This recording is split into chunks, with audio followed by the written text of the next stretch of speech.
Guys, what's going on? So recently I had done a ride-in review of the Honda Rebel 1100, and in that review I had said that one of the things I liked the most about that bike was the styling of it.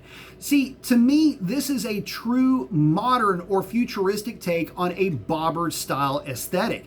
But it's a metric take on that aesthetic. It's not trying to harken back to some nostalgia, and it's not trying to reach back to some history that it doesn't have.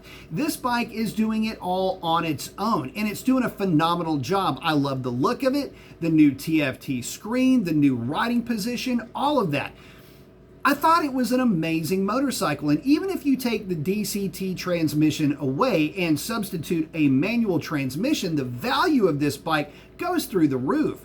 You see, this motorcycle with a manual transmission is roughly 470 pounds.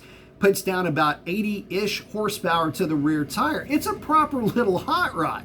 And with the DCT, it weighs a little bit more, but not that much. And it's a really cool riding experience at that. Very much more refined than many may have thought it to ever have been able to be.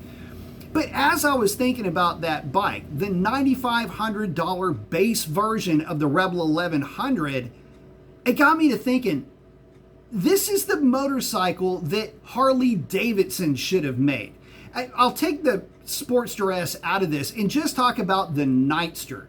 See, here's the thing. The Nightster has a little bit smaller engine, but it does make about the same horsepower as the Rebel 1100. It weighs about the same too, but here's the twist. The Nightster, well, it's a full 33% more expensive. The entry-level price on this thing's around $13,500. I'll remind you that $13,500 is a lot more than $9,500.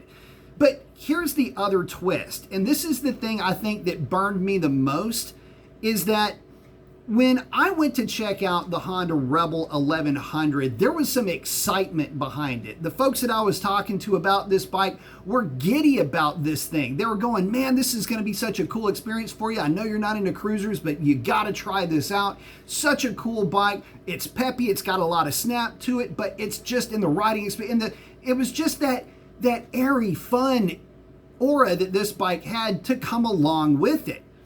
Contrast that with the Nightster. See, when I had gone to the Harley-Davidson dealership initially looking at motorcycles, I did see a Nightster, and the way that it was presented was something like this.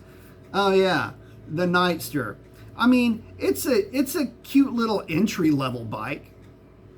That's how they presented it to me, an entry-level bike.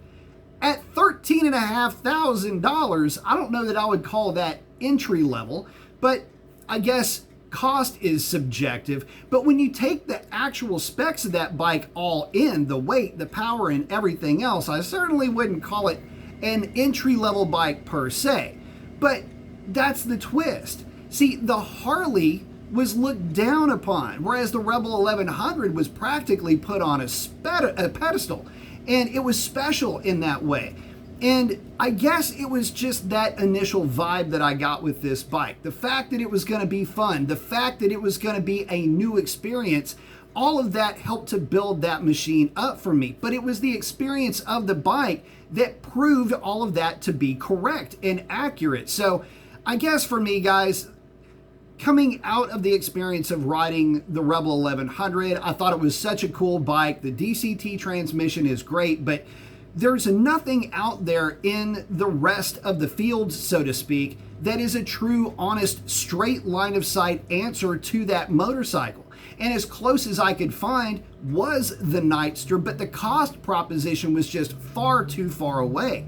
So for me, listen, I still really like that bike a lot. And if you've got one or you're thinking about getting one, you either already know what I'm talking about when I'm really diving into that fun factor. But if you haven't ridden one yet, get out there and give it a shot. Just understand that you might want to bring a friend with you to drive your car home. You might be riding that Honda 1100 home. And that is what I wanted to leave you guys with. So with that, I'm going to wrap it up. Post up your comments. Let me know what you think. Appreciate you stopping by, and I hope to catch you on the next one.